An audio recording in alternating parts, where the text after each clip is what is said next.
Every style of art knows the one I love, the street show. Just you and the moon up high. Know the reason why it's street show. Bienvenue à la 38e édition de Rétromobile à la porte de Versailles, un salon incontournable dans le domaine de l'ancienne.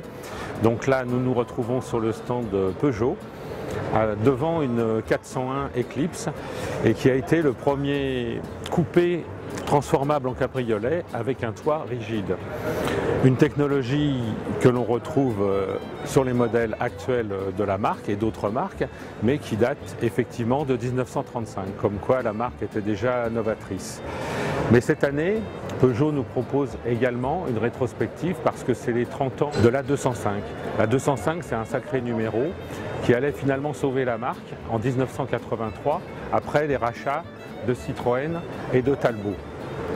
Une voiture populaire, elle va être vendue pendant 15 ans et atteindre 5 millions d'exemplaires. Bon, aujourd'hui, la marque fait mieux avec la 206 qui a dépassé les 7 millions, mais ça a été un véhicule de transition et qui s'est trouvé décliné avec une image sportive importante. On retrouve ici la 205 GTI qui est sortie un an après, en 1984. Le véhicule allait être décliné. Nous avons également un cabriolet qui est sorti quelques années plus tard.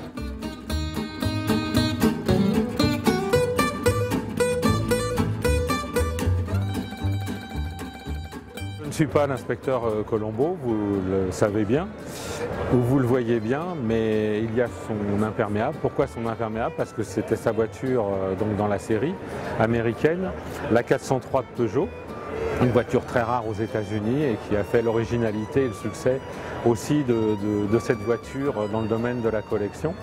Nous sommes en 1956. Et cette voiture était basée donc sur la 403 qui avait été dessinée à l'époque par Pininfarina. C'était la première collaboration entre Peugeot et Pininfarina. Cette voiture allait s'arrêter en 1961 pour laisser la place à la 404. La 403 Peugeot n'était pas le premier cabriolet de Peugeot. Il allait lui succéder après la 404 en 1961. Lors de cette exposition de Rétromobile, on peut constater qu'il y a énormément de cabriolets et nous allons faire un petit tour dans ce domaine. Ever since my dream, without you I don't know why. In this heart of mine, you live all the time, sweet sugar. Yes, you. Donc nous sommes avec Hervé Giquel qui s'occupe d'AXA Collection. Un développement important est prévu pour 2013. On est dans le prolongement des années précédentes. La collection AXA s'y intéresse, auto comme moto. C'est un univers particulier de passion, d'émotion, qui attire de plus en plus l'intérêt de ceux qui ont envie de se rappeler une histoire, une époque, et puis qui ont envie de rouler en toute tranquillité sans craindre des excès de vitesse. Donc oui, les ventes aux enchères nous montrent qu'il y a un intérêt du public grandissant. Et vous êtes aussi associé donc avec des clubs ou des associations d'utilisateurs? Oui, évidemment, parce que on a besoin de se nourrir d'émotions, de passion, d'échanges. Ici, on est sur le stand de Vincennes en Ancienne, qui est un club important. Il a près de 1000 adhérents. C'est aussi un club très intéressant parce que c'est un club qui est multimarque. Et donc, tous les courants se retrouvent partagés là. Le haut de gamme, les voitures populaires, quelques motos aussi. Donc, c'est un plaisir d'être partenaire avec eux. Alors, si vous avez 5 000 €, vous pouvez aussi vous payer une Maserati ou une Ferrari, mais elle n'aura que 2 roues.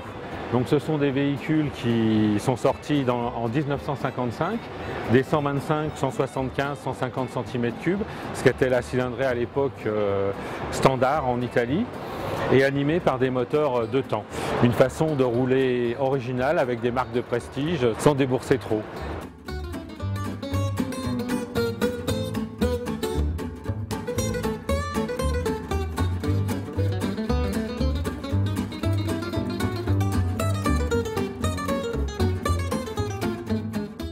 Voici un autre véhicule mythique français, la Citroën DS. Nous sommes au Salon de Paris 1955 et ce véhicule est dévoilé pour la première fois et fait figure un peu d'extraterrestre avec sa silhouette, mais aussi toute une technologie novatrice, basée sur l'hydraulique, avec une direction hydraulique assistée, une boîte de vitesse, un embrayage assisté et des suspensions hydropneumatiques qui allaient faire le succès de ce véhicule par son confort. Avec la DS, Citroën entre et l'automobile en même temps dans un autre monde. Et c'est un succès dès cette première présentation au Salon de Paris, puisque 80 000 commandes vont être réalisées, ce que Citroën mettra plusieurs années à honorer.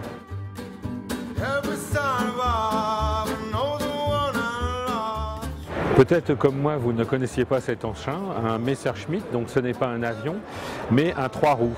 Ancêtre peut-être du MP3 ou de la Renault Twizy, un engin qui se conduit avec un guidon actionnant le train avant à 2 roues et un moteur situé à l'arrière de 175 cm3.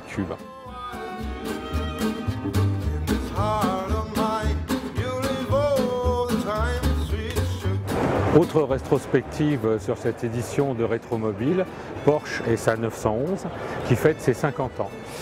En 1963, au Salon de Francfort, est présentée cette 901 à l'époque, car Porsche pensait vendre ce véhicule sous cette appellation, mais c'était un numéro qui appartenait à Peugeot, on le sait, avec un 0 au milieu. Donc elle s'est appelée 911. Voilà, une grande carrière qui se poursuit aujourd'hui avec une multitude d'évolutions qui ont eu lieu pendant ces 50 ans. La Porsche 911 se caractérisait dès l'origine par son moteur 6 cylindres à plat que nous avons ici, donc avec une alimentation à carburateur, un moteur de 2 litres de cylindrée et qui développait à l'époque 130 chevaux. Voilà, ça va monter jusqu'à plus de 400 dans certaines versions Carrera RS.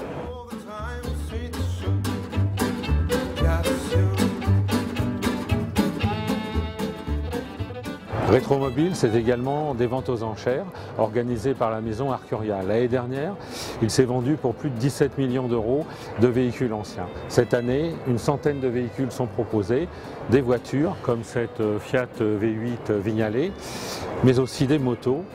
Là, c'est une Ducati 750 SS de 1976. Des mises aux enchères pour cette Ducati estimées entre 28 000 et 38 000 euros.